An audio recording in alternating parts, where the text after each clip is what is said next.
Welcome to the Center for Global Development. I'm Amanda Glassman. We at the Center, and particularly myself, are passionately interested about results-based funding, of which development impact bonds and outcomes funds are the latest expression. And we're really pleased to have today Avnish Gangadhar-Das, who directs Instiglio's global strategy and RBF's practice. And he has previously worked for JPAL and the World Bank and the DFID Challenge Fund. I think a lot of the innovation in this space is happening in the private sector and in the not-for-profit sector. So we really need to learn from you. It's not something we're going to sit around and write a paper. Well, I have sat around and written a paper about it, but we need to complement that with action. I think I'm really interested to hear what is happening now, what you've seen as key lessons learned. There seem to be more and more of these kinds of operations popping up after kind of a slow start. So I'm pleased to welcome you to share some thoughts, and then we'll have a conversation. Thanks, Avnish.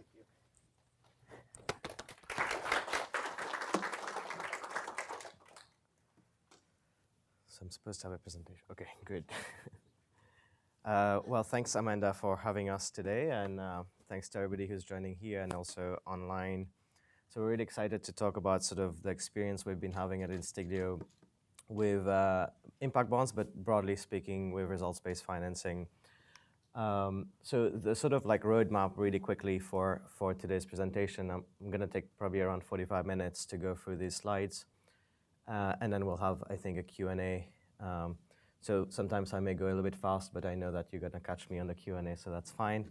So I'll give you a quick intro on Instiglio for those of you who are not familiar with our work, just to kind of signal a little bit the intentionality behind what we're trying to achieve and the strategies we're using to spread this outcomes mindset in the international development space.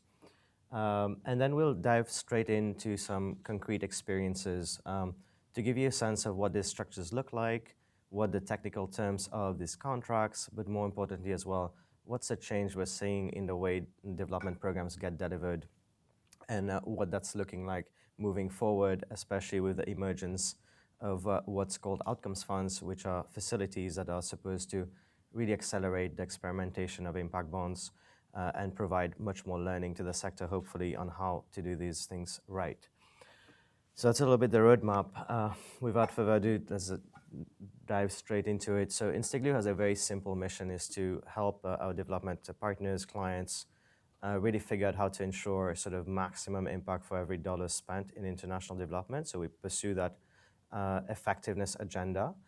We do that through a couple of fairly laser-focused strategies. The first one, perhaps the most important one for us, is results-based financing, which involves the design of all sorts of different fit-for-purpose instruments that tie and condition financing on pre-agreed and measured results. The intention there is to introduce a set of performance incentives that can productively improve and upgrade and accelerate the performance of the sector.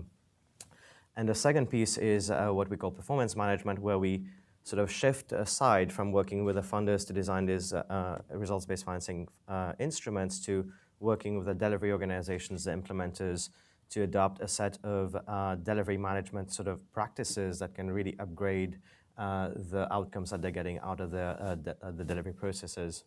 And then finally, quite importantly for us as a nonprofit, we want to make this practice accessible, widespread, and evidence-based. So we are trying to, every project that we do is accompanied by a learning agenda where we're really unpacking the black box of what's happening in delivery, what's actually changing, what can we learn and replicate about that process, and making that available. We also produce a set of toolkits, if you will, or guidebooks that make these guideline sort of technical frameworks available and accessible to the wider audience. Hopefully in the future, trying to work more and more closely with think tanks, academics, and universities as well to make results-based financing, turn it a little bit from an art at times to a bit of a more codified science and practice. So that's a little bit what we do in practice. Before going any further, so perhaps some definitions. So results-based financing has been around for a long time. We're not pretending to invent it, but we're trying to push the boundaries of what's being done inside that practice, from perhaps a more outputs-oriented space to a more outcomes-oriented space, especially in sectors where outputs don't always mean outcomes.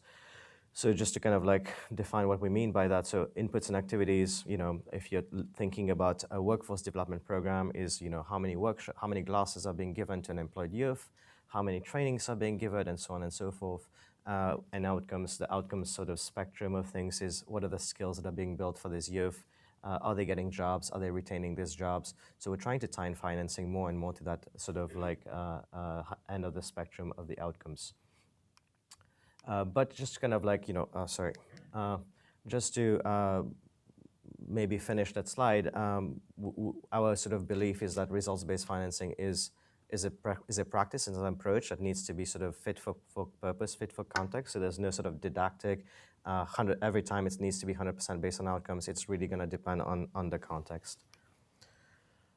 So this is a little bit our confusion part. So results-based financing is known by many different terms. In the US, I think the term is pay for success. In the UK, it's payment by results.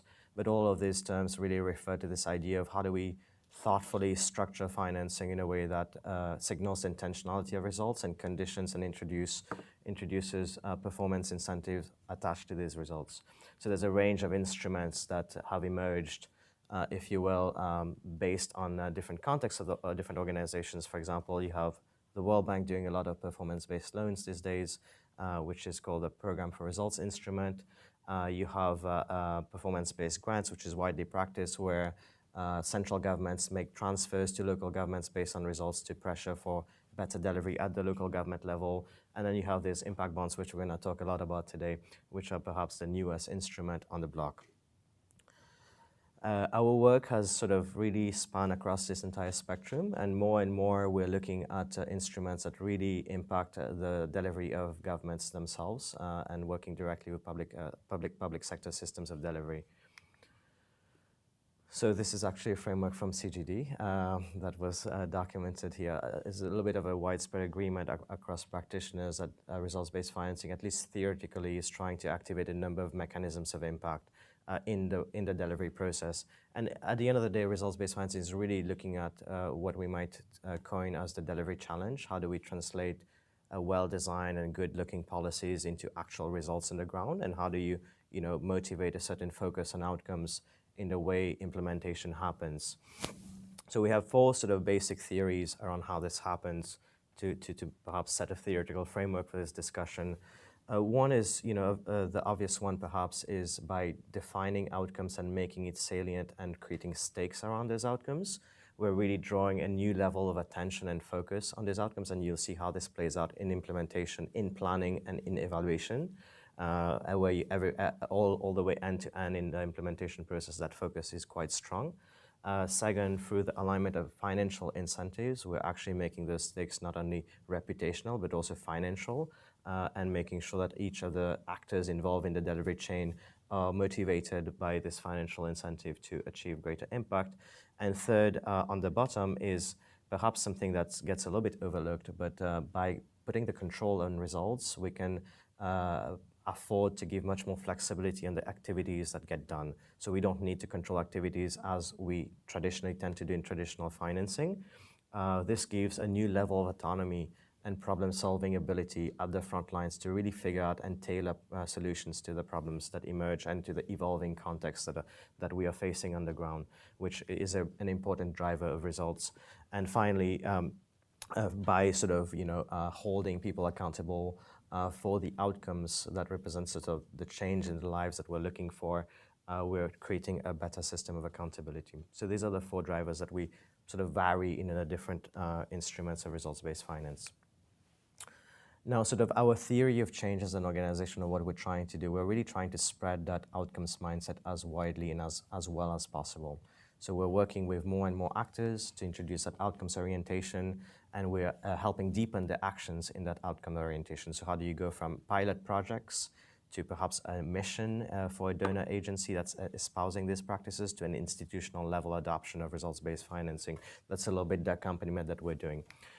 So we have we think of sort of different ecosystem we're trying to intervene. The first one is a donor ecosystem. Of course, donors drive not only a lot of funding into the international development space, but also a good conduit for best practices. They bring these practices to different countries and potentially have the way to spread those practices much faster than we'd be able to do if we were to go country by country.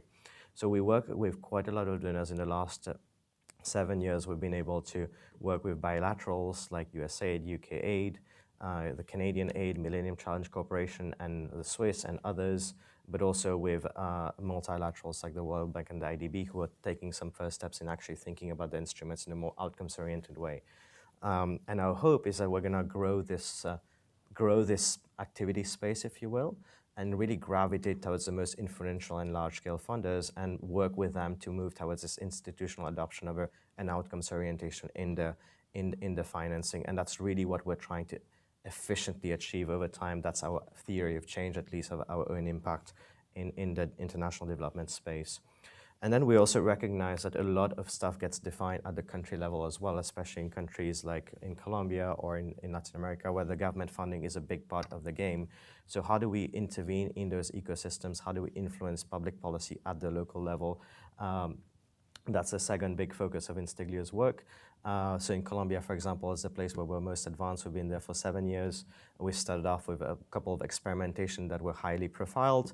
So then we tried to amplify those positive deviations and bring that to the public policy agenda. Last year, we were able to introduce various mentions of results-based financing in the new National Development Plan of the government. And now that gives us the institutional framework to create certain projects with line ministries and start experimenting at a larger scale, hopefully working towards budget allocation to these kind of systems in the next government. So that's a little bit the progression. And of course, our role as these ecosystems evolve changes from at the beginning, really trying to identify those champions and work with them to do some interesting demonstration, produce some interesting evidence, which is perhaps more of an advocacy role, and then moving over time, concerning ourselves more with how this is scaling.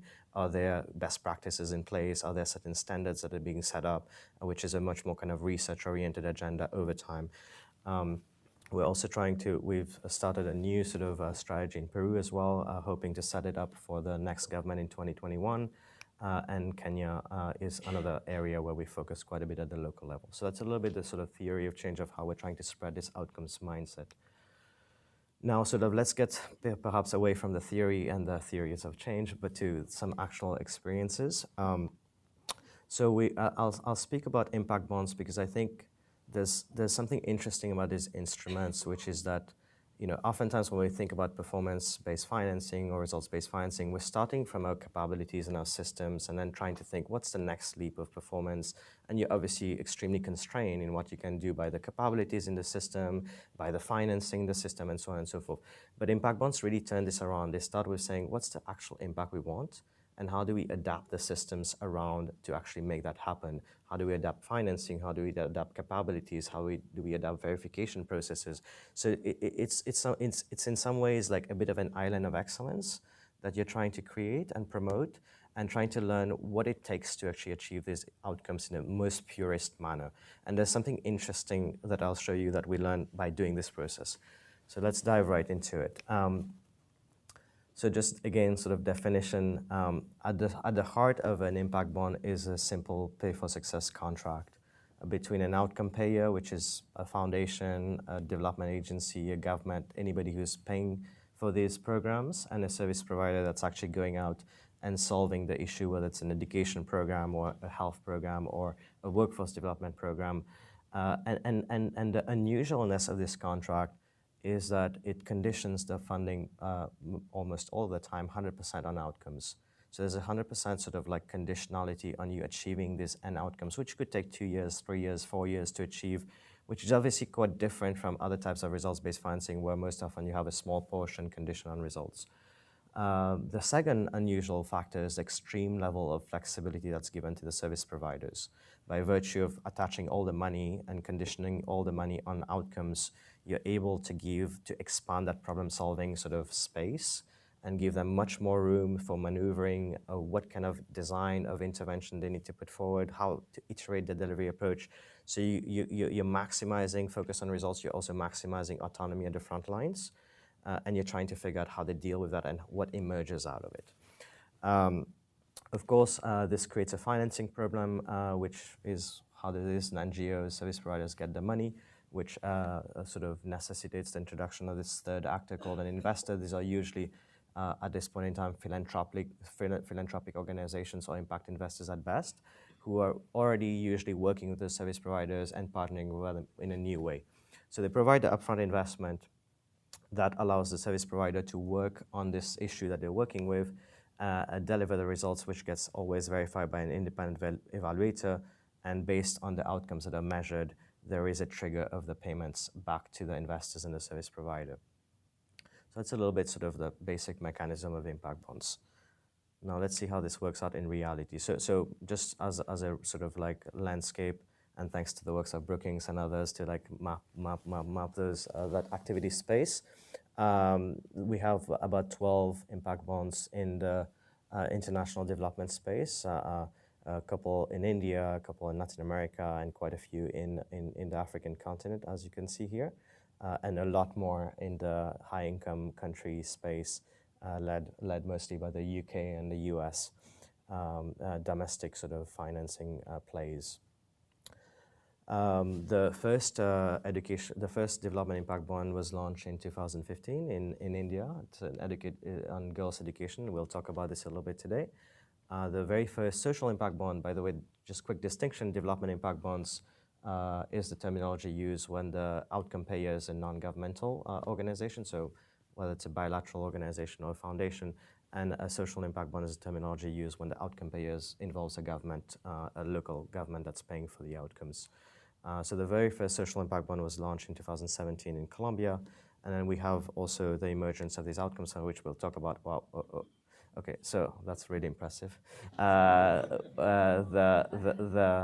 might use that much more now. The emergence of outcomes funds, which we'll talk about a little bit later, in Kenya as well in 2017. So a couple of emerging activities, and we'll talk about what we're learning from that and whether we should do more experimentation. We're ready to scale, like where's the space at? So I'll sort of describe two transactions to give you a sense of how these are similar, but also how they can differ in practice. And then we'll talk about what we're learning from not just that, but the broader results-based financing practice. So the first one is the Educate Girls Development Impact Bond, which, as I mentioned, was the very first one in Rajasthan, India, to increase the enrollment and learning of girls and boys in school. And the second one was in Colombia, very first social impact bond where the government got involved in paying for outcomes, which involve working with vulnerable unemployed youth and accompanying them to the job market and to labor outcomes. So I'll do a side-by-side comparison so you can kind of see how these play out. So let's start with sort of the outcome payers and the service providers. So in the very first one, we had one private foundation, CIF, which is the Children's Investment Fund Foundation in the UK, paying for outcomes, and one service provider, which is Educate Girls. In the second one, it got a little bit more complicated. We have two outcome payers, including the government, the IDB, that was channeling this funds from the Swiss government. So you have basically bilateral, multilateral, and government together in the outcome payment framework. And on the service providers, you also have a number of service providers, which requires a little bit of a more sophisticated structure of an intermediary function to manage these service providers. And part of that was to sort of manage risk a little bit differently and to start off with perhaps more service providers, especially given that the evidence base in this project was a little bit lower. So the project was going into this implementation phase with a lot more uncertainties in our data and the need to really diversify your portfolio. Same story for the investors. In the very first one, simple, sort of one investor from the private sector, the UBS Optimus Foundation. On the SIB in Colombia, we had three different foundations, local foundations actually coming together and pooling money to invest. In the intermediary function was also quite different. The Educate Girls did not actually have an active intermediary. We were just hired by UBS to provide performance management technical assistance. But beyond that, we didn't get involved into intermediating the financial flows between the investor and the provider because it was actually a quite simple transaction. In the Colombia side, of course, that was quite different because you have these 3 outcome payers. You have 4 service providers. You need somebody in between to not only intermediate the financial flows, but also start performance managing and making some active decisions on which service providers to scale up or down. How do you actually share learning across? And that performance management function takes a whole new value. So that's a little bit, and there's the creation of a special purpose vehicle here to actually sort of concentrate the flows from the government, from the investors to the service provider, and from the government back to the investors, and a lot of financial management techniques that are being developed in that process. So that's a little bit about the structure and the stakeholders. In terms of technical terms, so in terms of beneficiaries, they were working at fairly different scale. The Educate Girls Impact one was sort of covering about 15,000 girls and boys in 166 schools. The Colombia SIB, 766 unemployed individuals, much more intensive by the nature of the population, which is a very vulnerable population that requires quite intensive accompaniment. In terms of timeline, 3 years for the first one, 1.75 years for the second one, mostly constrained by government constraints that I'm going to talk about in a second. Payment metrics, both of them have exclusive focus and outcomes. The first one on Educate Girls, 80% on improvements in literacy of girls and boys measured by a randomized controlled trial, which is a rigorous impact evaluation methodology, and 20% payments on enrollment of the girls, which is just a pre-post verification, how many girls are out of school roster and get back to the school.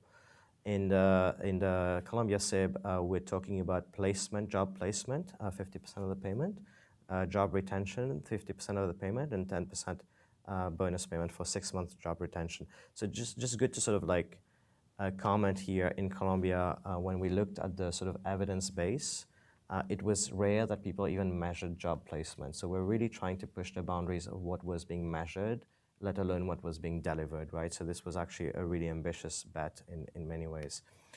In terms of verification, we had actually different verification methodologies. There was an actual impact evaluation, which is an experimental impact evaluation on the Educate Girls SIB, so rigorous attribution of results.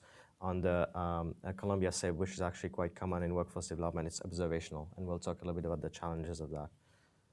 Is the timeline just the implementation, or does it include the designing? Just implementation. So if you're interested in the designing, which is a good question. For the Educate Girls design timeline was around 9 months. The social impact bond was around 6.5 months.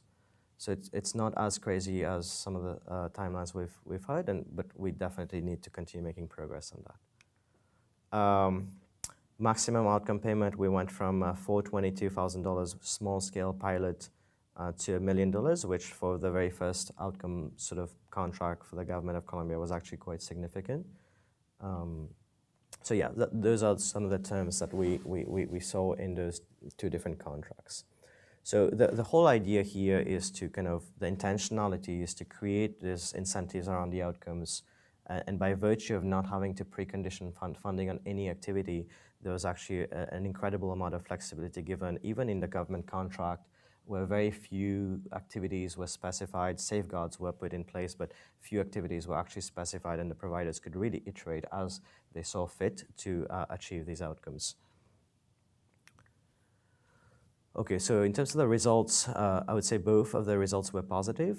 In the Educate Girls, it's actually like they went above the targets by 16% in enrollment and 60% in learning. And this is actually quite impressive because we benchmarked the targets on the previously run randomized control on this program. So we started, we went into this project with fairly rigorous baseline of what the effectiveness looked like. And we actually pushed the boundary by 10%, and they were able to go quite a bit above that target, which tells a good story of effectiveness, evolution of effectiveness of the model. In the case of the Colombia SIB, these were the results. They did pretty well on the job placement compared to the benchmark of what government programs were doing. On job retention, we don't know what the benchmark is, so we're going to have to see the next time we do this if we're making progress, and we're can have an effectiveness story to tell. At this point in time, we really establish an interesting benchmark for the market to kind of keep in mind. In terms of financial return, both of these programs did really well for the investors in terms of rates of return and in terms of the outcome payers as well, how much of the funding was actually dispersed out of the total maximum committed funding.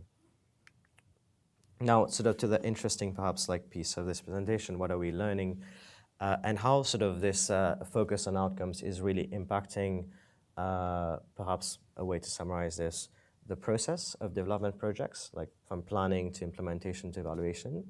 The second point is going to talk about how it's transforming capabilities. What are the capabilities that are emerging for these delivery organizations as they're being challenged to perform at a whole different level. And the third one is really kind of helping us discover how sort of real life context, public sector systems are set up or not set up to deliver outcomes, and that causing us to pause and to say, well, what do we do if we not have a good procurement practice that helps and enables outcomes? What do we do if the control mechanisms are actually completely against the outcomes mindset? Where does that make sense? Where does that not make sense? So let's dive straight into that. So sort of in all these impact bonds and beyond impact bonds in results-based financing, broadly speaking, when it's well designed, you see an immediate change in the way organizations approach the three phases of projects, like planning and preparation, implementation, and evaluation. So let's talk a little bit about what that means. So in terms of planning and preparation, and that explains part of the reason why these projects, the planning phase can become a little bit longer and more intensive and technically intensive as well, because there's a lot of stakes being created around results. So we can no longer have an easy and quick conversation about objectives and what we hope to do. We actually are tied to these results in very real and financial ways. So organizations that are putting their organizations on the line are going to be really interested to truth ground this conversation into the data, to really do this analysis to understand what's going on. So we see a couple of different strategies. First of all, and for example, in the case of the social impact bond in Colombia, the intermediary spent a lot of time looking and examining the evidence of the providers and making decisions on who to work based on that, not based on what story looked good or what picture looked good, but really what's your evidence behind your program. So there's evidence-based focus on the provision side. Second, in each of these projects, they spend a lot of time really articulating the theories of change, which is something that can get done in different ways, but there's a new level of rigor that is put into that process. There's a lot of time spent in analysis of past historical performance, understanding what's the realm of possibility and what's a realistic target that we can actually promise in a project, which oftentimes doesn't happen. We tend to overstate the ambitions.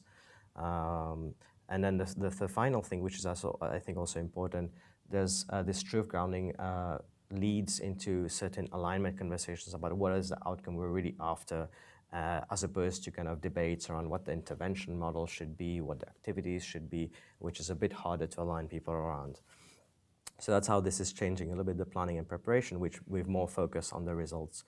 In implementation, we're seeing a much less static approach to management of performance, and also moving the management of performance from making sure you're delivering all the activities to making sure you're managing the outcomes, you're understanding for which parts of the population your program is working, for which parts it's not working, which teams in your delivery process is actually outperforming, which teams are not, what can we learn and how can we manage performance, or what parts of the fear change actually works, and which parts of it need to be sort of scaled down, and you need to invest your resources elsewhere. So there's a lot more active performance management going on, and we'll talk a little bit in the next slide about the capabilities that organizations are developing to do that.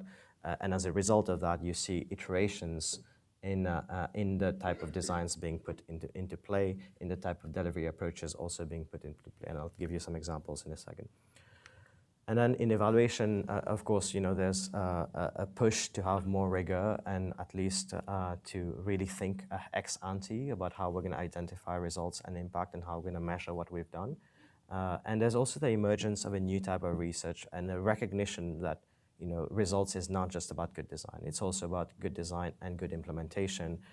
So we're trying to unpack the black box of implementation, trying to think about what are the capabilities and operational processes that actually drive results, and what can we learn about that? How can we work towards a more coherent science of delivery that can get us the results more consistently? So it's a little bit how concretely we're seeing organizations approach this process and and change what they do in the cycle of projects.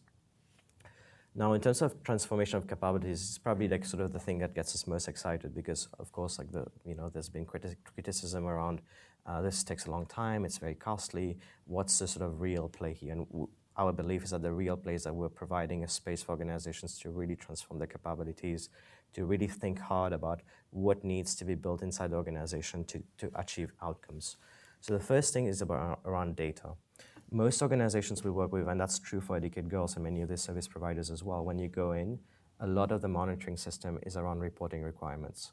How do we actually make sure we're collecting good data on what activities we've done, what we've promised to the donors, and how do we report that really fast and quickly and in the format that's required, which is not helping the frontline delivery teams. It's not helping them understand for who my program is working, what parts of it is working, like how do I get better over time. So how do we bring data that's actually relevant for delivery management to the front lines? And that's the transformation that's happening around monitoring system and what gets measured and what gets collected and who is using it in the organization. It's actually that feedback loop that's happening in the delivery process rather than outside the organization that's being established. The second thing is around the systems that surround that new type of data that emerges. So data is data until you do something else with it. So how do you actually visualize that data? How do you engage with it? How do you do the cycle of feedback loops and surface those insights from the field to the decision making, take course corrective actions, and implement differently the next day? That's a process that needs to be strengthened and learned in many organizations. So that's something else that we think is an important organizational capability. It defines the ability of an organization to learn and improve over time, which we're seeing emerge. And the final thing sort of is kind of on the people aspect of things. We see concrete strategies over time to upgrade staff capabilities. Sometimes that means bringing new skills to the team. For instance, some service providers will realize that they don't actually have great analytical skills to make use of that data. So they bring in new sort of type of analytical skills by hiring new type of profiles that previously was not as critical as it is now. Or you see sort of like, performance management strategies in one of the service providers in Colombia. One of the things they told us was that over time they started actually really thinking hard about how do you hire people who can actually do psychosocial accompaniment for these beneficiaries, and how do you test their qualifications, how do you make sure that they actually know how to do things. In Educate Girls, one of the big challenges they came across was the realization that many of these teachers who were teaching English had actually really poor English levels themselves. So how do you actually train those people and make sure that they can deliver the outcomes that you're looking for? The second thing is a problem-solving culture.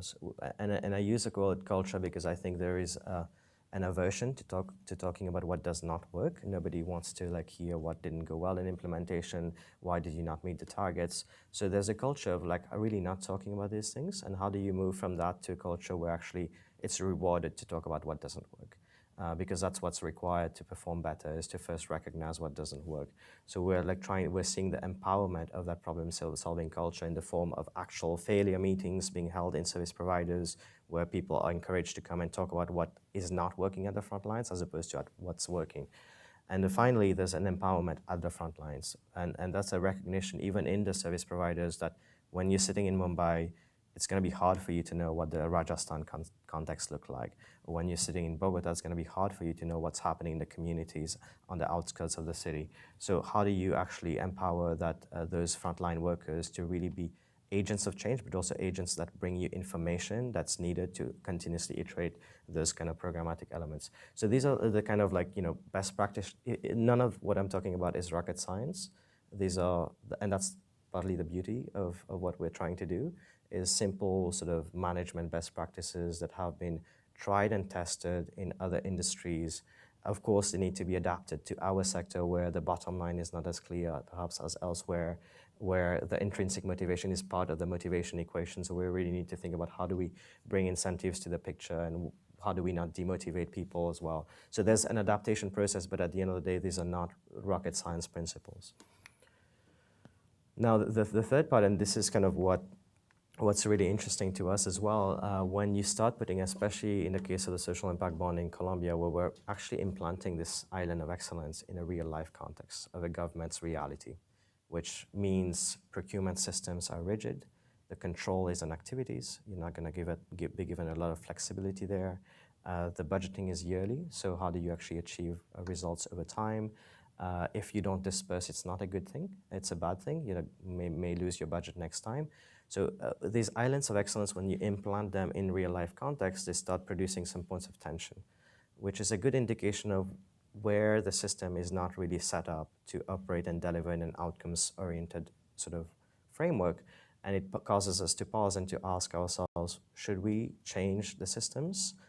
Under what conditions and in what kind of situations is that system set up to deliver, and what kind of situations is actually not completely unprepared to deliver? So there's sort of four, perhaps like there's more, but these are the four sort of important challenges we run into. The first one is the weakness of data systems. It's actually mind-boggling and incredibly sort of surprising how little data there is for governments to actually deliver public policy and set the parameters of public policy. From knowing what are the right targets, what should we expect? You need to get a sense of what's actually a performance benchmark that's realistic for you to like compare yourself to. Or what kind of prices should we pay for a result? Nobody really knows. Or what kind of sort of results are we even getting out of delivery? The systems are not really set up to do that quickly and fast. So every time you want to actually go and do that, it's going to be really costly. So that's a big sort of systemic challenge that we're going to face moving forward. The second challenge is sort of the budgeting cycles. So budgets in governments are structured over a yearly process. So you can't really commit, in the social sector at least, there's not a lot of commonplace mechanisms to commit for 3-4 year projects, especially when outcomes take that long.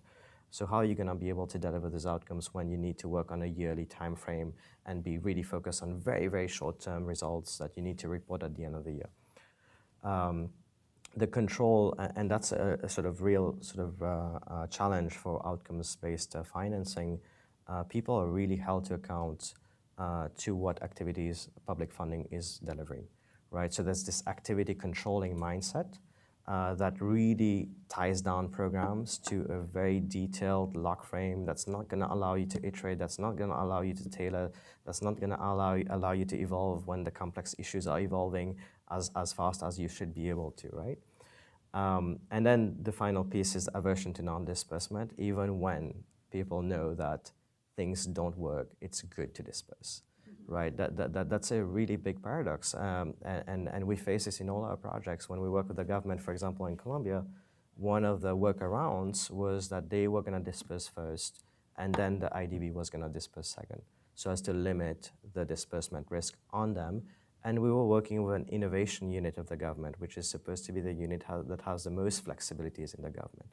So those are the systems that the government has to actually deliver results, and then we ask ourselves why results don't happen, because the space to actually do it is not there sometimes.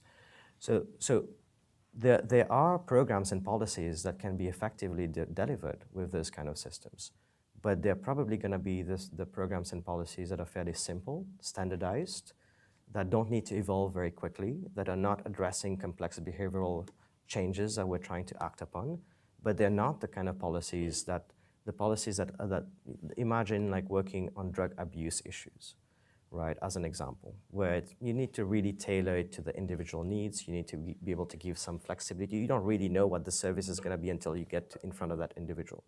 How does a government procure this kind of service? Or imagine a new policy where delivery practices are unknown and the design has to be figured out. How do we create that innovation space for government to actually create that mindset of iteration so that people can gradually gravitate and iterate their way to a place where delivery is effective, efficient, where the design is effective and the policy is matured enough, and we can now lock it down into very rigid ways of delivering, make sure that the challenge is just scaling up things so we know how that work, right? So we see a big sort of gap, if you will, in the public sector for how it innovates and how it discovers what works, how it discovers how to implement, how it sort of like creates a space for addressing certain complex issues. And that's a big systemic challenge that we need to think through. So these impact bonds are helping us really understand these points. How do you guys come, what is the solution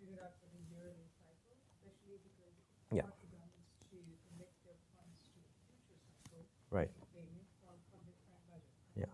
And usually they prefer like a single year sort of a cycle. Yeah. And the programs that you guys are doing have multiple years. Yeah. Okay, so for, yeah, good question. And the second is when you say version to non-disbursement, you mean non-disbursement by the government? Yeah, okay. Yeah. So they do not like to not give you money? Yeah. So just for people online to repeat the questions. So the first one was around the sort of yearly cycles, right? Like, and how are we getting around that? What's the solution? And the second one was clarifying the non-disbursement risk, or aversion to non-disbursement.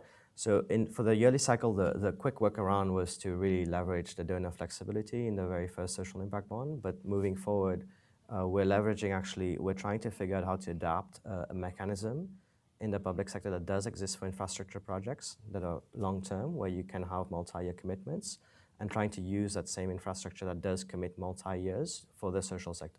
So it's really working with the political leadership to figure out, like, how do we translate and create precedents for using existing mechanisms in certain sectors, like PPPs or long-term financing commitments, and translating this to the social sector. So that's something we're working on. We'll also talk a little bit later about Outcomes Fund as being a platform where governments can actually disperse to an instrument. So the disbursement challenge is you overcome that. They can make a disbursement within a year, but then that facility can actually re-grant over multiple periods of time. So you, in some ways, delegate the challenge to a third party. But we'll talk about that in a second. And the aversion to non-disbursement, I think a lot of it's not always sort of formally written in the books, but the political process for budget allocation does look down on ministries or on agencies that don't manage to disperse the full amounts that have been allocated, because it's seen as a non-performance, that you were not able to find enough good things to disperse, so maybe next year we shouldn't give you as much money. And ministries and agencies, your budget gets cut, ministries and agencies don't really like that. So, yeah.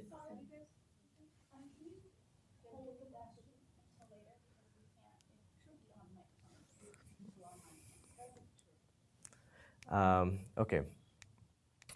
Sorry, going backward here. So, sort of like before we get to some challenges that I think we should pay attention to, one sort of emerging takeaway is, as I mentioned earlier, these are fairly simple tweaks, right? Like we're asking first principle questions. Should you define a clear outcome? Should you put some clear conditionality on those outcomes? Should you give space for capable problem solvers to figure things out at the front lines? These are questions that I think are worth asking. Now, what the answer looks like is going to differ in different situations. We're very aware of that, but we would hope that people are much more sort of like mindful of these questions, and there's an intentionality to ask and integrate them into the day-to-day practice, and that's part of what we're trying to work with impact bonds. So where should we pay attention, because it's not all rosy? So I think there are some risks that we need to keep in mind. The performance conversation can become a little bit cold, and we can start losing focus on what we're really after. As we think about performance, it may sound contradictory, but let me give you some examples. So the first sort of like call to action is to remain mission driven, right? What does this mean? I think sometimes because we need to find these really strong measurements, metrics that we can measure, we need to pay within certain like time frames, we start seeing a tendency to focus on the easy to measure things, right? But sometimes the harder to measure things are the most important things. So think about things like mindset change or system strengthening, all these things that like actually matter for the long term that could actually get sidelined if we don't pay attention. So we really need to be thoughtful about how do we make more progress on developing techniques to measure those things. How do we measure that and make sure that they're not getting undermined? So to give you some concrete examples, in Educate Girls, one of the theories of change, the most powerful theory of change of the organization is not that it's educating, increasing literacy rates. It's actually about changing the mindset of communities around girls' education, making sure that people think of this as a valuable investment from a place where they may not think of it as a valuable investment. But if you look at the way we incentivized that project, it was all focused on short-term literacy sort of outcomes and enrollment outcome. And that's a criticism we have about our own design is like at some point we may not have captured, we would be better off even measuring that. Even if we didn't incentivize it, understanding what's happening to that outcome. Did we drive the organization's focus away from the sort of important long-term change they should be doing to short-term things that we can measure and we are quite excited about, and that's very tangible. So that's a risk that we need to like be better at. The second, another example on the employment space, like people sort of talk about the debate between employment and employability. Employment is the process that you got a job today. Employability is you can get a job even when you lose that job. You are better off because you have built some skills and some soft skills and you know how to search for jobs, but we didn't really pressure and incentivize that. So did we actually lose some focus on the employability, and are people worse off in a year when they're going to lose their job? So these are things that I think we need to pay real attention to, and the devil is in the detail on the way you design these metrics and you incentivize results. The second piece is sometimes, a lot of these practices are donor-driven or funder-driven. We need to just be appreciative of the change that we're asking from the delivery side of the equation. Changing contracts, changing funding is hard, but changing your operations to deliver outcomes consistently is 10 times harder. So building those capabilities that we talk about takes time, it takes resources. So if we're gonna want to see an upgrade in the performance of the sector, we can't just change the way we fund, we have to also be able to accompany the capability building of the delivery side of the equation. We have to be mindful of the fact that some delivery processes are operating in complex environments. We have to be mindful of the risk we're transferring. This is not about putting people out of business. This is about upgrading the performance collectively of this work that funders and implementers do together. Now, a little bit sort of more on the hard side of things. The other thing we are sort of very conscious about is that we're introducing performance incentives in services dedicated to fairly vulnerable populations. The way you incentivize somebody to react is incentives matter a whole lot. What you don't want to happen, you don't want that people who actually truly need the service are left out of the service because they're the ones who are harder to address, they're the ones who are gonna be harder for you to get the outcomes about. This is what we call cream skimming. You also don't want to incentivize and overpressure or create too high stakes on the service providers that are beyond the capacity that pushes them to start gaming the sort of like measurement techniques and pretending they're doing well when actually nothing is really changing. You also don't want to get into a situation where providers lose focus that they're trying to really improve people's lives and they start pressuring them to do things that are maybe not good for them, but maybe good for them to get paid, for the providers to get paid, right? Which is a range of perverse behavior. So these are sort of, I think, recognized issues of results-based financing, and we need to think hard about how our designs are or are not promoting or safeguarding the populations from these risks. And this is where technique really comes to matter. And there's lots of, techniques that we can use and we can deploy to take advantage, to sort of mitigate those risks. From right-sizing the type of incentives, making sure you're not transferring too much risk and over-pressuring providers, to designing new types of controls. Like, remember, we're not controlling activities, but now we need to think about a new type of control. How do we actually ensure that the population is not being pressured or coerced? How do we ensure that, the selection process, how do we monitor who's being let into the program and who's actually being kept away from the program? We need to establish new ways of monitoring that, which don't really happen in day-to-day monitoring and measurement. We need to also remember that no matter how far we measure and how smart we are about how we're trying to measure these risks, there's nothing like actually going directly to the voice of the end user and empowering that voice in the process. In some of the projects that we're doing, not the impact bonds, user feedback is part of the incentive mechanism, right? Like making sure you're collecting that user satisfaction of the service and starting to empower them in the delivery process, but also in the financing of these programs. And then we I think, need to invest much more in studying the black box, unpacking what's happening in implementation, understanding how organizations are responding to these incentives, which might inform the future of this practice and bring sort of more rigorous approaches to the table.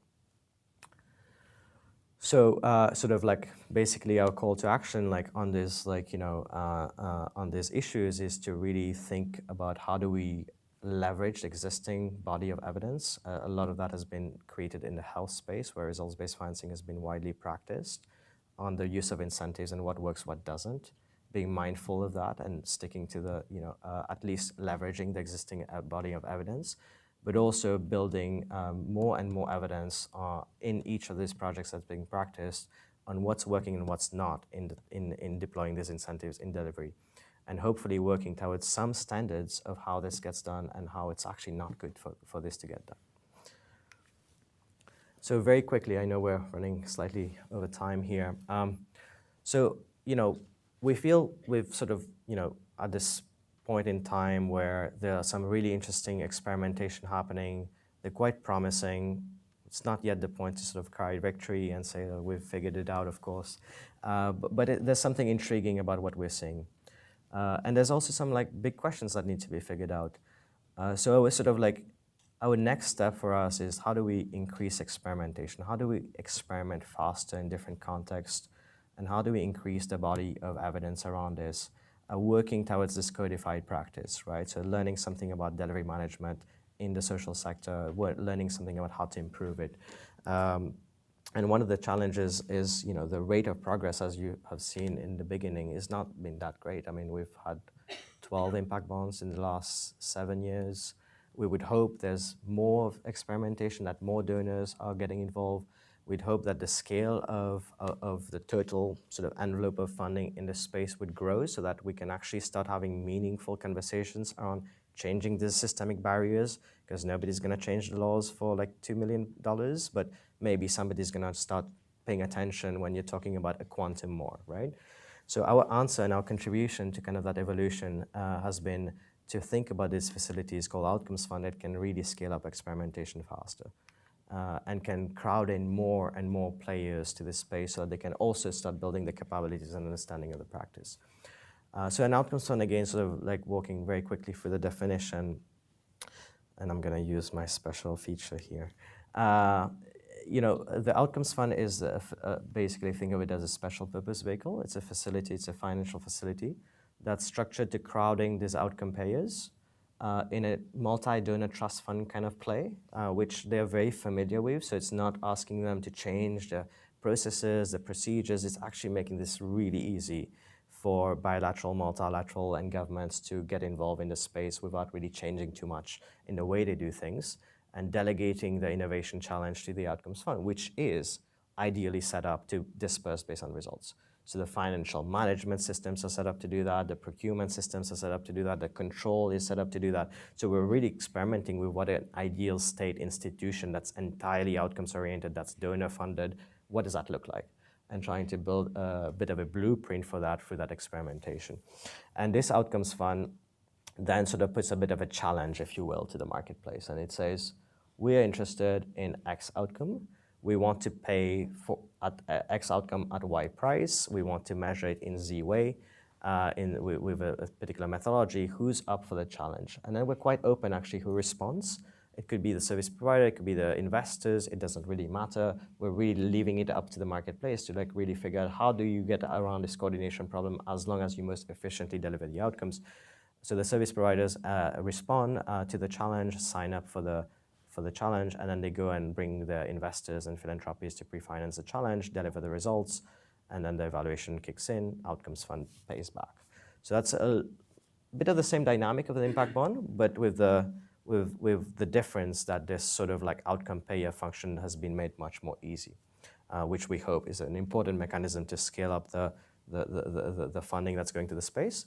And with the second mechanism that we're really opening up who participates, and we're not trying to over negotiate every single term of the deal, but we're really letting it up to the market to figure it out. So the scale up of experimentation, that's the kind of main angle. That's the main contribution that these funds, I think, are going to have to the space, which is going to help us as we focus on it on sectors, increase the sectoral knowledge and learning agendas on how to do this in particular sectors.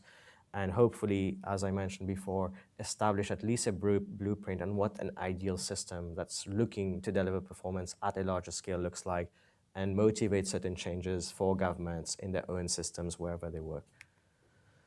So this is a little bit the space that's emerging. for outcomes funds. There's actually quite a few in development. I'm sure there's more that I'm showing to you today, but these are the ones I'm most familiar with and I know that are most advanced. So there's one really interesting experimentation going on in Colombia which is a follow-up to the SIPs that we've talked about earlier, where the government is is actually in the process of building an outcomes fund within one of its agencies that focus on poverty. And this outcomes fund is meant to be a multi-sectoral play where different ministries can potentially commit money and challenge the market to figure out how to deliver outcomes and inform public policy. So that's a government play. Then there is a group called the Education Outcomes Fund out of the UK that's working on building a global education outcomes fund that's going to crowding education players to different sort of like country plays that are more programmatic in orientation, and this is more of a donor-oriented play, but that obviously has the thought of expanding to the public sector over time. And we are working as well on a poverty alleviation outcomes fund, which we launched actually in 2017 with a pilot. We're trying to now expand this from 5 million to 50 million, working with UK Aid and USAID, Wellspring and IKEA Foundation on building that up in Kenya and Rwanda. I'll talk a little bit more about this in a second. And another one in the community health space with the Global Fund, GiveWell and UBS Optimus Foundation.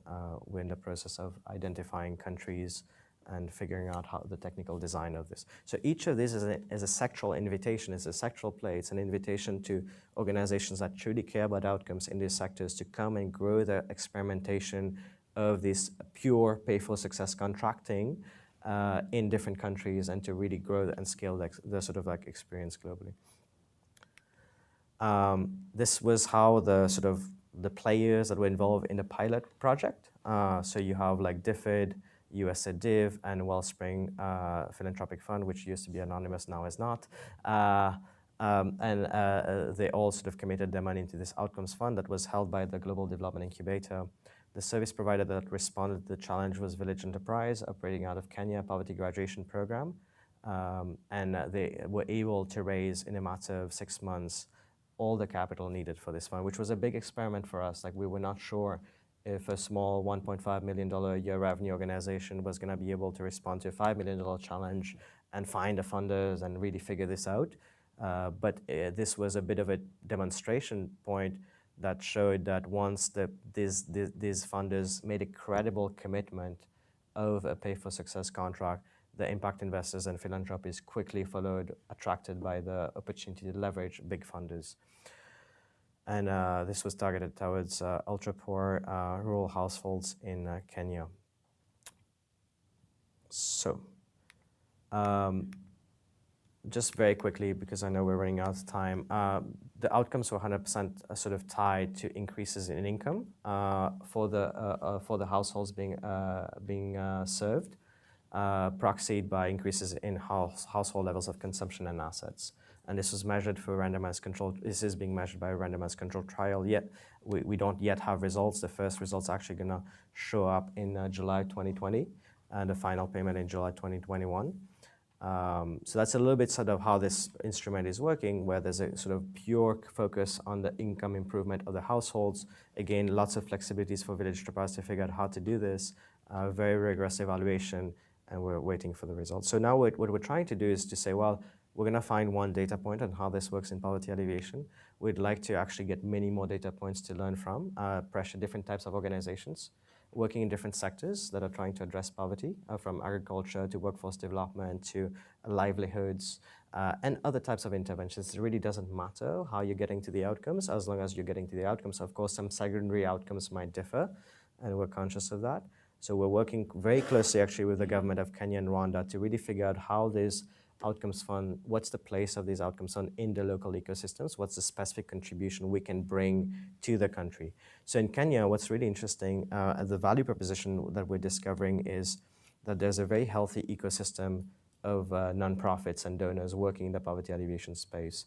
And then the government actually has quite a bit of budget for social protection, but these two ecosystems don't have a very clear way to connect to each other. So how does all that innovation and delivery that happens here actually inform in a results-oriented manner the public policy agenda? And that's what the Outcome Fund is trying to bridge, these two ecosystems, acting as a bit of a pull mechanism for all these cost-effective providers to get paid and to be attracted to the fund, and with the government on the board of this fund as a learning partner, but also as a policy partner, trying to inform public policy downstream once the results show up by either adopting things that really work or by partnering with NGOs to deliver things that the government is not particularly well positioned to deliver. So just to kind of finish, that's kind of like we've been building this pipeline of organizations that are evidence-based, that are interested to participate in this process, that are delivering like different types of programs in Kenya. So the pipeline is ready. There is sort of a high level of interest from some bilateral donors to come in. So we're hoping to work towards a launch towards the beginning of next year or mid of next year. So that's a little bit kind of how this space is evolving. Hopefully, we're going to see some results coming out of the Village Enterprise project next year, and we're going to see some new experimentation launch as well. So just to kind of like wrap up the presentation, I think sort of, the sort of really call to action to the industry that we want to make is that there's really no reason why we should ask this sort of basic, sensible management science questions every time we launch a program, right?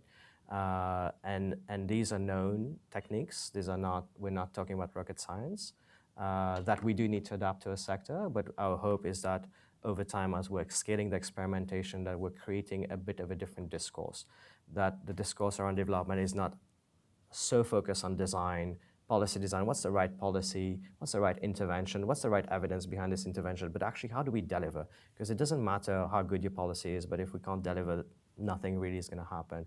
So we're really hoping to prop up that conversation around delivery and the importance of it and professionalize the way that gets done over time. And that's the hope that we have for the future. So thank you very much for your attention.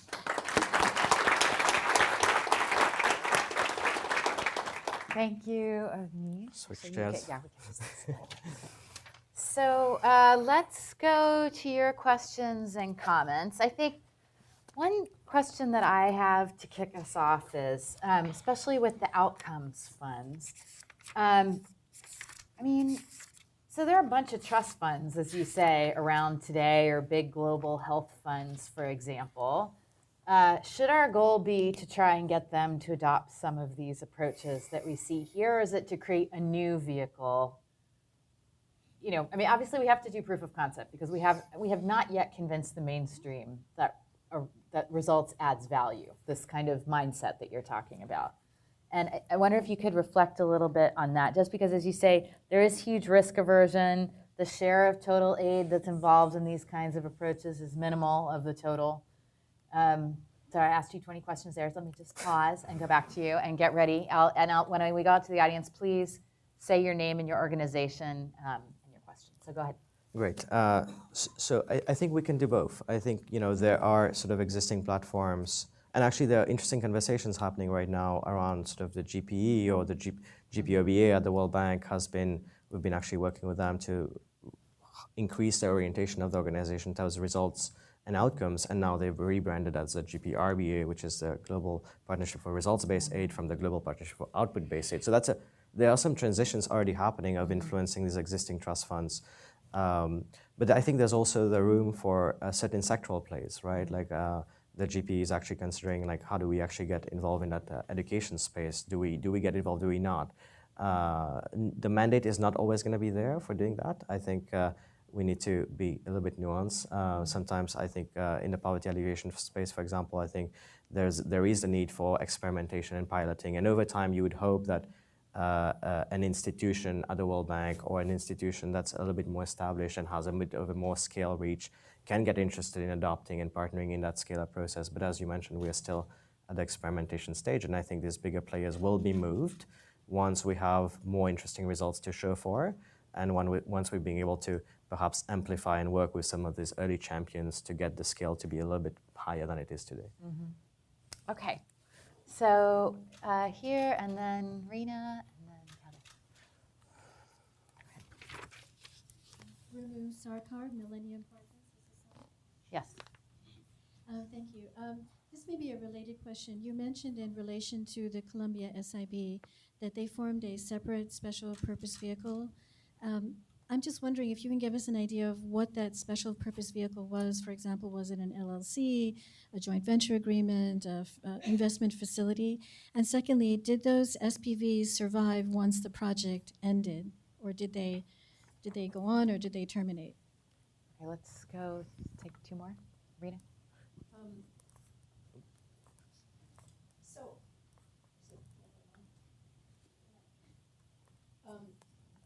So I had understood that part of the theory of change was that the outcomes investors were going to provide some of their management strategic support because they wanted to make sure that the results were achieved. I think this stuff is really exciting. I work in this space for my whole career, but I'm trying to see who has teeth, in this game, and how does it really work?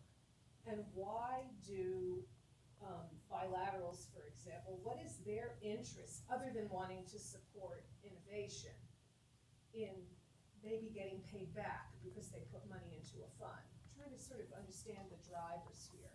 If you could help that. Okay. Heather? Hi, my name's Heather. I'm from ID Insight, and I have two questions that, not unsurprisingly, largely relate to the evaluation component. The first is maybe to share some lessons on defining outcomes and when the measurement partner should be involved, because if you kind of define outcomes that aren't feasible in the beginning, but people get kind of anchored to them, I think there's a lot of political and other angst around that. So getting that right from the start. And then two, I think one thing that we've experienced a bit in our role as the outcome evaluator on Educate Girls, and I think it'll probably be coming with Village Enterprise, is that because we're collecting the data, we're in the field, we actually see a lot of opportunities for delivery improvement ourselves, but contractually it's sort of a potential conflict of interest then to deliver those, and so how to think about doing that within the relationship in a constructive but not conflicting way. Mm-hmm. Those are three good questions. Okay, we'll go back to Avnish and then we'll come back to you.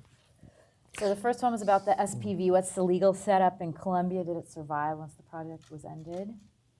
Yeah, so just to clarify, this is currently being set up, so I'm not able to answer your second question. Mm-hmm. We'll find out. The facility actually is, so there is a provision under this ministry, a law basically that allows them to create new SPVs.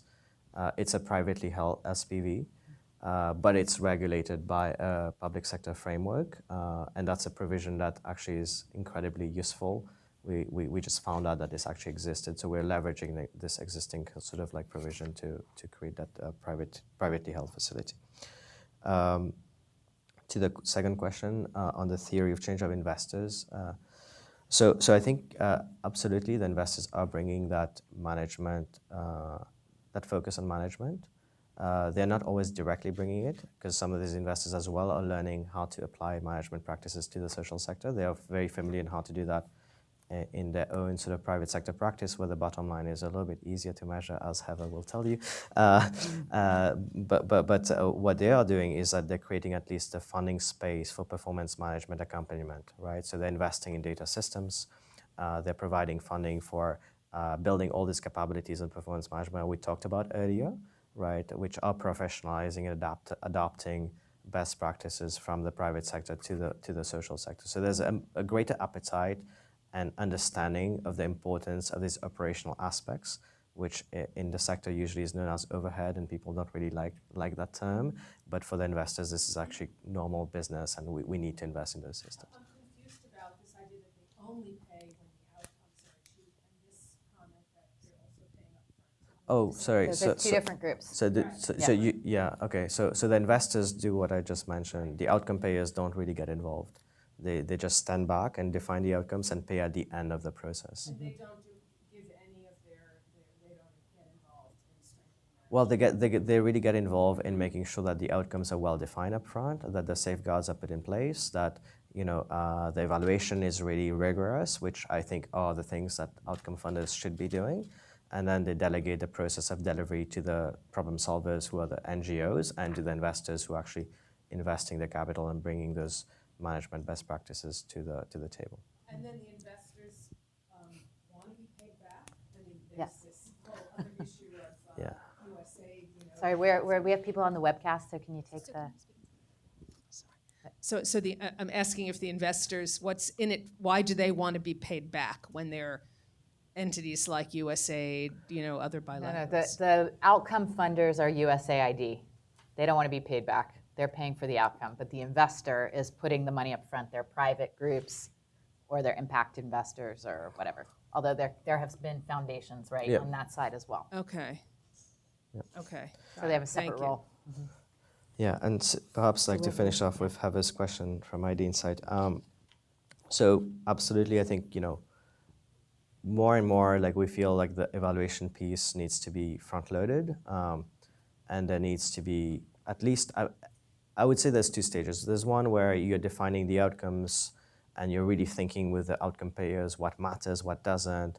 But then when you get to the point where you're actually having to define a concrete indicator that's going to capture that, or you're having to sort of define an evaluation strategy, there's going to be a sea of option where you're going to want to bring that expertise to guide that conversation a little bit, right? So I don't know if that was your question. Yeah. And sort of like the second one, and I know we had these debates in the Educate Girls process because the evaluator is collecting all this wealth of information. And by virtue of the need for it to be independent and for at least for them to not develop a stake in implementation, there is a bit of a firewall that's established. But I think that firewall doesn't necessarily need to exist on the data. I think everybody can access the data. Like what you do with it, like how you analyze it, how you act on it, like I think there needs to be that firewall. But creating a common base of information that everybody understands and has access to will definitely help delivery. What about putting stuff in the public domain? So say they have a whole data set, for example, on learning outcomes, at various periods in a control and an intervention group. Why not have those reputational incentives be part of this design? Because so far it's always been like, we're all waiting for the end and there's just nothing in the public domain on this in a systematic way. No, I think that's a fantastic question because we did a process, like fairly detailed operational research on the Columbia project, and one of the big sort of insights was the power of reputational incentives. And that's something to be concerned about as well, because these are highly profiled, first impact bonds. Everybody talks about them. So the reputational incentive is really, really high. And one of the questions we've been asking is how do we actually leverage that in the future? So the idea of sort of publishing, pre-committing, just like researchers do, pre-committing the hypothesis and then testing it downstream, pre-committing results, and making designs much more open and transparent, I think is something that would benefit the ecosystem. Because so far, when you really unpack these impact bonds, there's so much nuance that matters that is not talked about. And those nuances actually truly ultimately define what happens at the outcomes level. And sometimes I think there's also a tendency for us to want to have the good results, which is not necessarily always a good thing. I think sometimes results don't happen and we need to be transparent and honest that they didn't happen, as opposed to finding workarounds in the middle. Okay, let's maybe put some more funding on that other outcome, which is actually delivering results. And then at the end, we don't find this end story. So I think it's really, really critical to work towards publishing. Maybe you guys can help in that process. Okay, in the back row in the corner, and then we'll collect three. And my name is Justice Mensah. I'm from the International Finance Corporation. I have two questions. So, conceptually, does this concept work for large-scale projects? For instance, infrastructure projects whose outcome might take several years to materialize. And then, two, so given all these actors that are involved, right, the independent evaluators, the people forming the consortium for financing, does that increase the cost of the project? Yes. Right, because traditionally, if you need $1 million to do it and now you need $2 million, then the question is it really worth it? But if a tree falls in the wood and it doesn't make a sound, how do you know? Okay, right in front. Hi there, thanks. Anna Gerard from Palladium.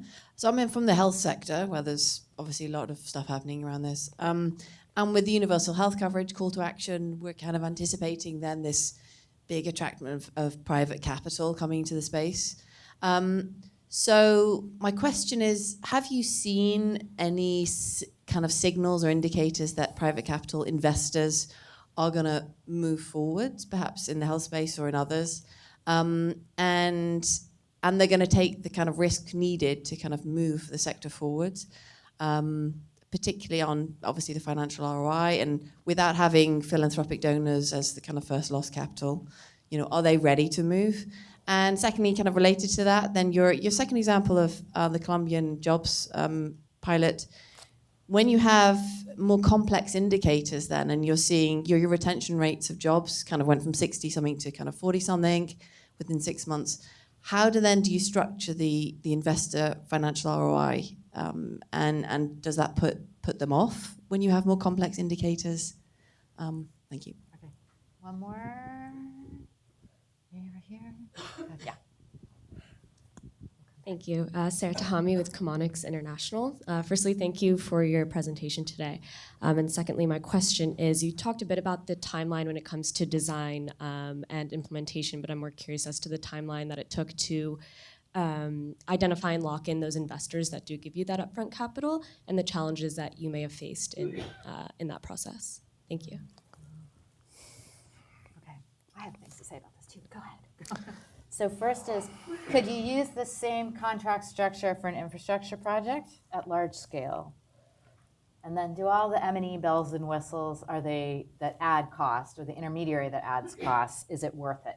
And how would we know if it's worth it? I think that's more of the question, because you've given us some hypotheses about why it might matter to have that intermediary in place and that additional evaluation. But we would have to compare standard financing to this kind of financing to really establish whether the extra cost is worth the extra bang for your buck. But what do you think?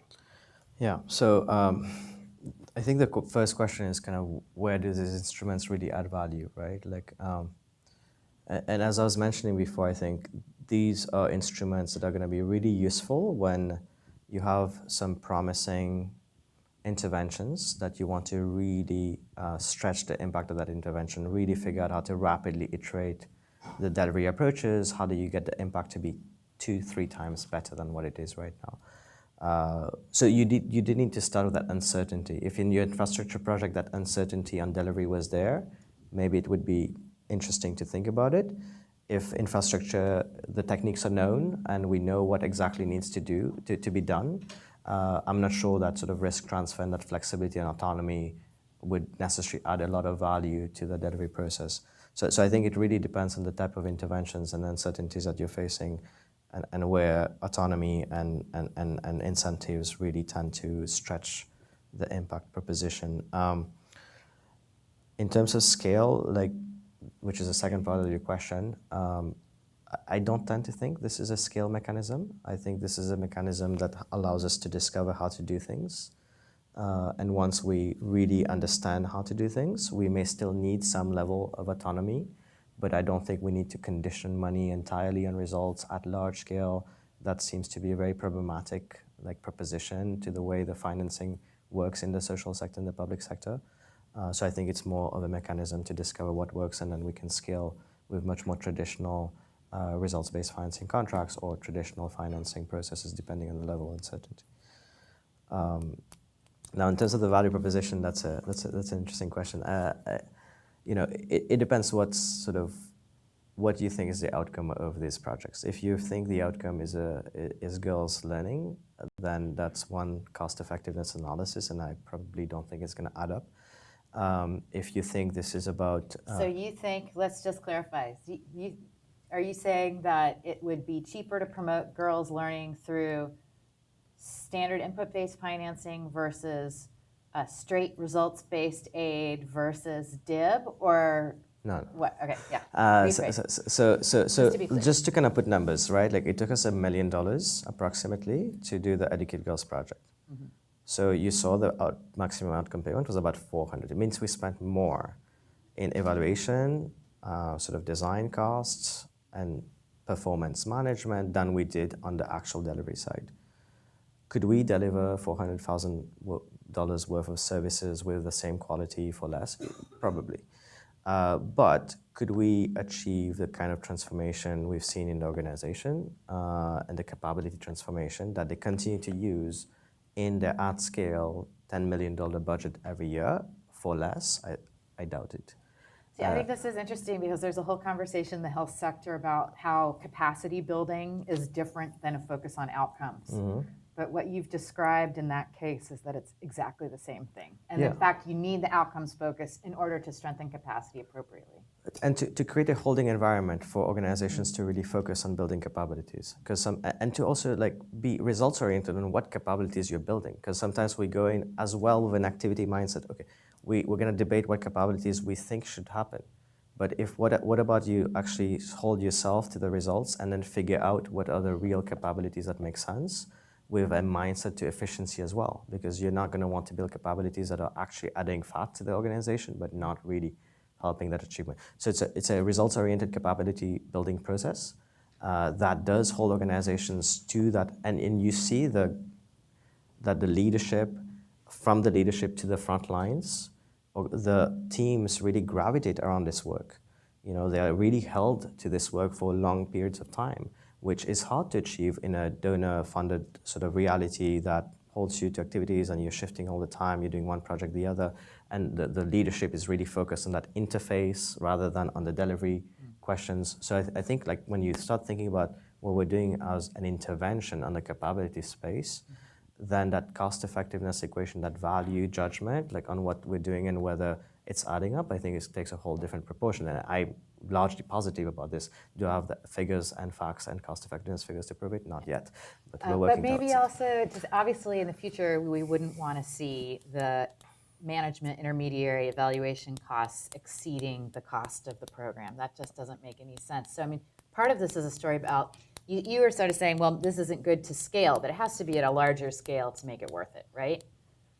What do you think about that idea? Because if we're spending more on the surrounding investments, I think when you go to scale, or do we think about it as that's not the per outcome cost, but it's the cost of a capacity building program or something like that? Yeah, that is the appropriate counterfactual? I mean, for many of these impact bonds, I do think of it in the lens of capability building, and that's the investment, return on investment that we're looking at. Like, how much are we investing to help this organization transform their capabilities and get to a whole new level of performance? And when you put that mind frame, like, yeah, it's fine to invest more money in impact evaluation if that's what's going to get the capabilities to be transformed. Of course, for many donors, that quantum matters, and we try to go from like in Village Enterprise of 5 million, Educate Girls was 2 million, 400,000. So we're trying to make it like a more interesting value proposition, but we're also, I think the most interesting part about scaling up is making sure that these capabilities can actually sustain a larger scale as well, right? Because when you develop capability for $400,000 project, there is still a question of whether those are going to translate when you apply it to larger scale like project. And that's an interesting reason why to scale. Not so much because to make the evaluation a lower percentage or so. Like I think to me that's not a huge problem. But when you go towards scale programs and you start like really thinking, let's just say like you're working with the Ministry of Health, delivering services across thousands of facilities, you're not using an impact bonds. You're using like a more traditional performance-based financing, small incentives at the front lines. And there, I think that question of like verification costs versus delivery costs is really important, and most oftentimes it's not a big part of the process, right? But also we need to think about what's the cost of putting money in things that don't work. That's very costly. I agree with that. When you're asking about universal health coverage and private capital, so I mean, I think there's no magic money here. The Outcomes Fund is an aid play. It's only aid. It's about making aid more effective, I think. And that's why it's important to compare it to straight results-based funding or input-based funding. But like, let's see what generates most impact at the end of the day. I don't think we've done that very well. If there, and the other thing I'd like you to reflect on is the role of public provision versus not-for-profit or private provision. Because in both of these examples, these are non-governmental providers. And it seems like the DIB and the intermediary works best, or SIB obviously works best when you have those non-governmental providers, because they have the capacity first to raise money on the outside and then to adjust more flexibly in terms of their delivery approach. Whereas a public provider is constrained by all the things that you talked about. So can you reflect on that a little bit? Yeah, like I think so sort of the nonprofit, there's some comparative advantage, right? So as you mentioned, the nonprofit space has much more flexibilities on how it operates. If you're in the public sector, first of all, you have one Ministry of Health. You don't have 20 service providers experimenting all sorts of models. So there's a diversity of experimentation and innovation that is just built into the nonprofit sector. There's that flexibility that's built into it. They've been mostly financed by foundations that are much more flexible in their financing. So the ability of the nonprofit space to contribute new approaches faster and discover those approaches, if given the right incentive environment, if engaged in the right way, is incredibly better than the current systems we described earlier for the government. So I think there's a complementarity there and that's what we're seeing in Kenya, for example. You have like these incredibly evidence-based organizations delivering cost-effective interventions to reduce poverty. They've been operating at a small scale for decades. They're not being picked up by the larger scale funding. They're not being picked up by policy. There is value on the table we're leaving behind. So how do we actually connect and synergize the work in the innovation ecosystem that nonprofits are really well positioned to deliver, and how do we inform this in a much more results-oriented way, the policy agenda, right? So that's a little bit what these results-based financing strategies can do in a much more active way than the evidence-based may not have been positioned to do, right? So. Okay, we had that question about the time of investors, the time to acquire investors. Yeah, it's hard to know. I think for the Educate Girls, the investors was at the table, so that question didn't really apply. They were from the start of the process there. For the Columbia project, it was actually really quick. It was a bunch of foundations who already knew each other really well. So the lead foundation was able to crowd in other foundations in a matter of 2-3 months, but the amounts were also quite small, as you could tell, right? In the case of Village Enterprise, it was a service provider going out and raising funds. It was they were raising about $2.3 million because some of that was going to be recycled to make up for the $5 million sort of delivery process. And they were able to do that in 6 to 7 months, go to investors. And the pitch is really attractive. I mean, you're not pitching, to your question, you're not pitching to like pension funds here, right? Like you're pitching to philanthropy, for whom the ask is, hey, like you're used to giving me money for free, minus 100% return. Can we actually have a more interesting play? And everybody says yes to that, not only because of it's more financially interesting, but because there's a very clear way to leverage their fund with the donor money, which is a big play for philanthropy. So it's a very attractive pitch, and people actually get really excited to participate. And then the impact investing space as well is looking for this kind of new mechanism. So it was not as hard as we had anticipated it was going to be. I would say we, with Roxanne, did a paper on a development impact bond in Cameroon where it took something like 18 months to put the investors together. And there were lots of issues, but the returns are so good. It's very perplexing that this happened, but they did have more private investors and less foundations. But so in some ways what you're describing is kind of the next generation of NGO, service delivery, non-governmental organizations, financing. Yeah. So one source is government, another is how do you get excitement around your mission and showing your impact and evidence in a new way. So it's 11:30 now, is that right? So can I ask, sorry to have to cut it short, but I think, well, is that right? Roxanne's my master. It's correct? Okay, we will, we can just hang out in here and talk more, if that's okay? and there's a networking reception, food Excellent. outside, so please stick Okay, around. let's go network. Okay, thank you everyone for joining us. Thank you. Thanks so much.